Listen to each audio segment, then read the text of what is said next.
तर खरं तर मजा आहे की आपण या ग्रंथालयामध्ये सगळे ग्रंथ पाहिलेले आहेत की नाही. आपण तुमच्यासाठी एक छान स्पर्धा ठेवलेली आहे. कोणती स्पर्धा आहे तुम्ही काल सांगितलं असेल मॅडमनी? नाही सांगितलं, सांगतील. तर आता मी पण सांगतो तुम्हाला की तुम्ही कोणतंही एक पुस्तक वाचा आणि ते पुस्तक वाचल्यानंतर हे अशा पद्धतीचं पत्रक एक दिले आहे तुम्हाला.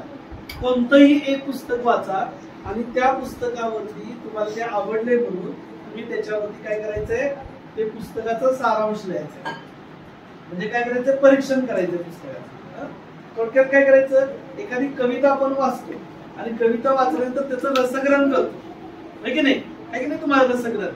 किंवा सारांश लिहितो त्या कवितेचा, आहे की नाही? तसं त्या पुस्तकाचा सगळा नाही सारांश लिहायचा. 200 ते 250 शब्दामध्ये त्याचं काय करायचंय, आपण थोडक्यामध्ये सारांश लिहायचा आहे. स्वच्छ अशा अक्षरामध्ये लिहायचं आहे.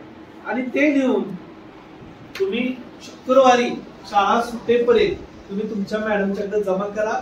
आमच्या या मॅडम येथील ग्रंथपाल आणि त्या सगळे ते जमा करतील आणि त्यातून आपण 3 क्रमांक काढणार.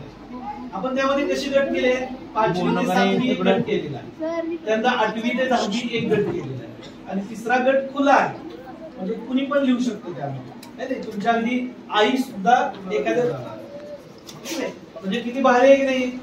आणि दुसरी गोष्ट, तुमचा फोटो सुद्धा पेपरला येणार. म्हणजे तुम्हाला किती छानपैकी एक गोष्ट मिळणार आहे बघा या आठवड्यामध्ये.